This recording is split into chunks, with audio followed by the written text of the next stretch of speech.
Hello, my name is Maggie Haferteef, and today I'm going to be giving a brief overview of the chemical mechanisms of photosynthesis. Photosynthesis is the process by which plants, algae, and certain microorganisms convert solar energy into chemical energy that is used to fuel the activities of those organisms and those that consume them. So, the sun is the ultimate source of energy for virtually all living organisms. We have the equation for photosynthesis here. I've also enlarged it over here. We can say the reactants are carbon dioxide and water, and the products are glucose and oxygen.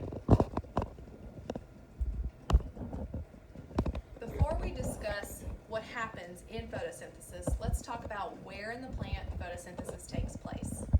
This organelle, known as the chloroplast, has a role similar to that of the mitochondrion in that it converts energy into usable forms, but whereas the mitochondrion does that through respiration, the chloroplast does it through photosynthesis.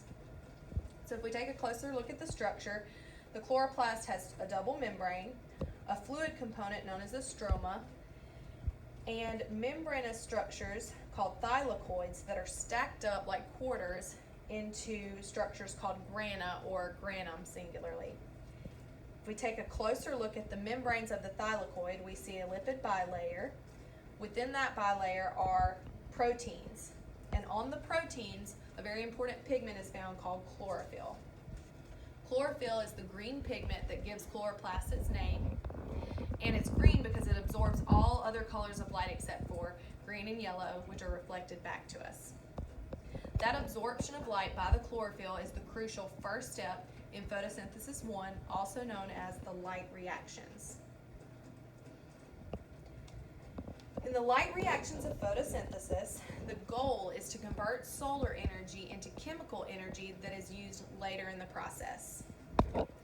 So the chlorophyll that is embedded in the protein complexes absorbs photons of light, and these complexes are known as photosystems.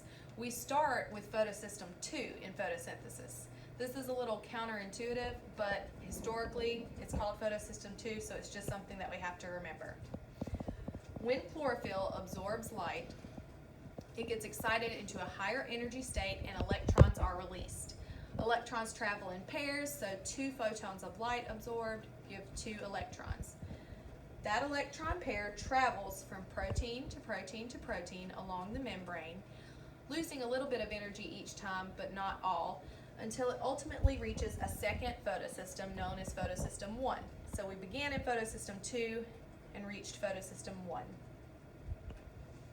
There, the electrons are picked up by an NADP plus molecule, becoming NADPH. NADPH is what we could call the first part of chemical currency needed to make sugar, and it is stored in the stroma. So we began by absorbing light and resulted in NADPH that is stored in the stroma. Now if we go back to the chemical equation for photosynthesis and look at the reactants, we'll see carbon dioxide and water. Since we're still talking about the light reactions, I'm going to discuss where the water molecule comes into play.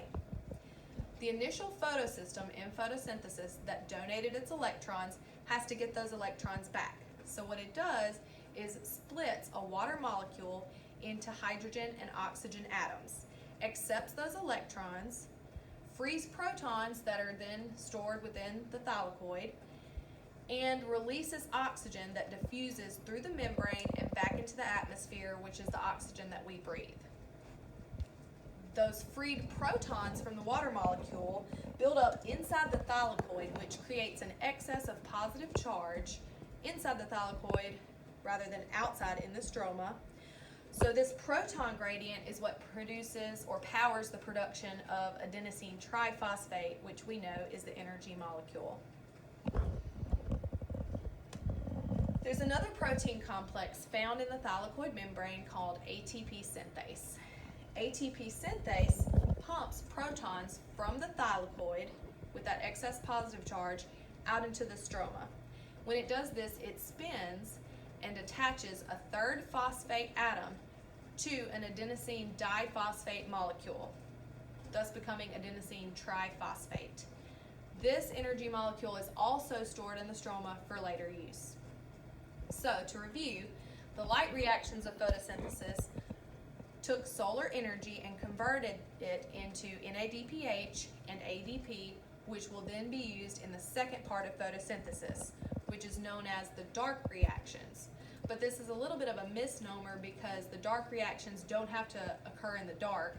They just can initiate independent of light. So they're also called the light-independent reactions. The goal of the light-independent reactions is to convert atmospheric carbon into sugars, and this is called carbon fixation. So in the equation for photosynthesis, we see the carbon dioxide, and that's where that comes into play. So carbon fixation occurs in what's known as the Calvin cycle. One atom of carbon is first incorporated into a 3-carbon molecule and eventually incorporated into a 6-carbon molecule known as sugar. ATP moves the energy from the light reactions in the thylakoids to the dark reactions in the stroma and fuels the creation of these sugar molecules. So,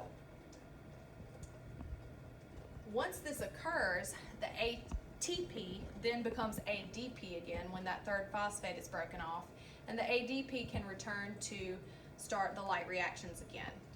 Similarly, NADPH gives some of its electrons to the sugar, becoming NADP plus again, and also returning to the light reactions.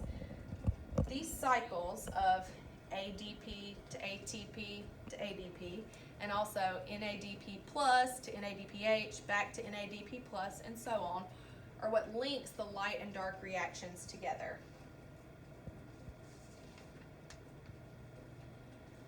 So to summarize, the light reactions of photosynthesis do 3 things.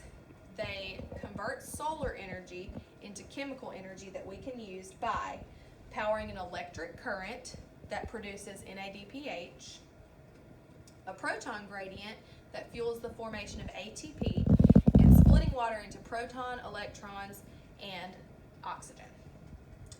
The dark reactions utilize that ATP and NADPH that was created previously to fix atmospheric carbon into the 6-carbon sugar known as glucose. Carbon fixation is an important part of the carbon cycle. So ultimately, all carbon in the universe is cycling through photosynthesis.